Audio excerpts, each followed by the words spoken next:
नमस्कार दोस्तों, कोरोना से जंग कार्यक्रम में आप सभी लोगों का एक बार फिर से हार्दिक स्वागत है। दोस्तों, हमारे सभी साथियों ने इस बार एक बहुत ही रोचक प्रयास फिर से किया है। उन्होंने हम अपने बच्चों की, अपने जो संस्था के बच्चे हैं, उनकी प्रेरणादायक कहानियों को खुद के माध्यम से पिरोकर आप तक पहुंचाने की कोशिश की है। आइए उनके मुखों से सुनते हैं उन बच्चों की प्रेरणादायक कहानी। आज मैं आपके सामने एक कहानी लेके आई हूँ। कहानी ऐसी साहसी और निडर बालिका की जो दिल्ली शहर में अपने परिवार के साथ एक छोटी सी झुग्गी में रहती है। वह बालिका पहले अपने भाई बहनों के साथ स्कूल जाती थी, पर उसके घर की आर्थिक स्थिति ठीक न होने के कारण उसको स्कूल छोड़ना पड़ा। क्यों? क्योंकि उसके पापा पीते थे, शराब पीते थे और नशे की और भी कई लत थी, जिसकी वजह से वो बाहर कमाने नहीं जाते थे। पर उसने अपना साहस नहीं छोड़ा। उसने अपने घर की आर्थिक स्थिति संभालने के लिए अपनी मम्मी और बहन का काम में साथ दिया और अपनी पढ़ाई की रुचि को रख के घर में पढ़ाई करती रही।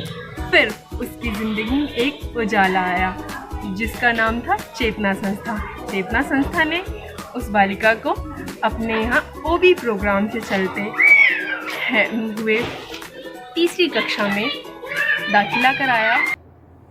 बहुत समय पहले की बात है, गोमती नगर में मेरा एक कांटेक्ट पॉइंट चलता था। वहाँ पर 4 बच्चे पढ़ने के लिए आते थे। चारों भाई आपस में हर समय लड़ाई करते थे। इससे पहले उनको स्कूल से भी लड़ाई के लिए निकाल दिया गया था। मैं बाहर गई, बाहर से 4-5 लकड़ियाँ ले आई। बच्चे डर गए, सोचे कि मैं मारने जा रही हैं। मैंने बोला बच्चों को, नहीं, मैं मारने के लिए ये लकड़ियां नहीं लाई हूँ, मैं कुछ समझाना चाहती हूँ आप लोगों को। एक लकड़ी मैंने उठाई, वो टूट गई। फिर एक साथ मैंने 4 लकड़ियां उठाई और उनको तोड़ने की कोशिश की तो नहीं टूटी।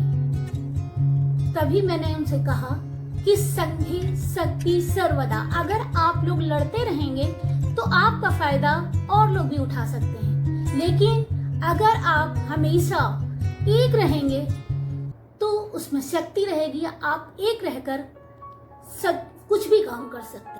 हेलो बच्चों, कैसे हो आप लोग? आज हम जो है एक कहानी सुनेंगे करण की।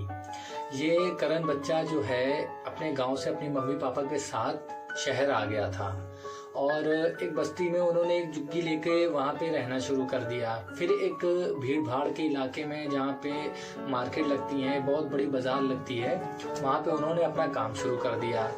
फिर उसके बाद में वो एक दिन उसके मम्मी पापा एक एक्सीडेंट में गुजर गए। उनका एक्सीडेंट हो गया। बच्चा था, उसे नहीं मालूम था, उसने चोरी भी करना शुरू कर दी। फिर एक दिन जो है पुलिस वाले भैया उसको जो है जेल में लेके चले गए और फिर वो उसको बच्चों को ले जाकर एक बड़ा सा होम होता है जिसको बोलते हैं सुधार गृह, फिर उसको वहाँ पे लेके चले गए और फिर वो वहाँ रहने लगा। उसने वहाँ पे पूछा, क्या मैं अब यहाँ पे ही रहूँगा जीवन भर? तो वहाँ पे जो भैया थे उन्होंने बताया कि नहीं, यहाँ पे नहीं रहोगे, कुछ दिन के बाद हम तुम्हें वापस भेज देंगे जहाँ तुम रहते हो। फिर वो वापस आ गया कुछ दिन के बाद। फिर उसके बाद में एक भैया मिले उसको, फिर वो उसको साथ में पढ़ाने लगे। फिर वो और बच्चों से जुड़ा, फिर उनको भी पढ़ने लगा उनके साथ में। फिर उसके बाद में उससे बात करी कि तुम सुधार गृह में तुमने वहाँ पे क्या क्या सीखा? तो उसने बताया कि मैंने वहाँ पे ये चीज़ सीखी, मैंने वहाँ खेलना सीखा, पढ़ाई के बारे में सीखा, बहुत सी चीज़ें सीखी। तो उससे तुम्हें क्या पता चला? तो वो कह रहा है कि मुझे पढ़ने में मेरा मन बिल्कुल नहीं लगता था, लेकिन अब मैं अगर कोई काम करूंगा तो वो सिर्फ पढ़ाई का ही करूंगा। आज का कार्यक्रम आपको कैसा लगा हमें कमेंट सेक्शन में जरूर बताइएगा। हमारे वीडियोस को लाइक करिएगा, हमारे चैनल को सब्सक्राइब करिएगा और उन लोगों तक शेयर करना मत भूलिएगा जहां तक आप ये बातें पहुंचाना चाहते हैं। बहुत बहुत धन्यवाद।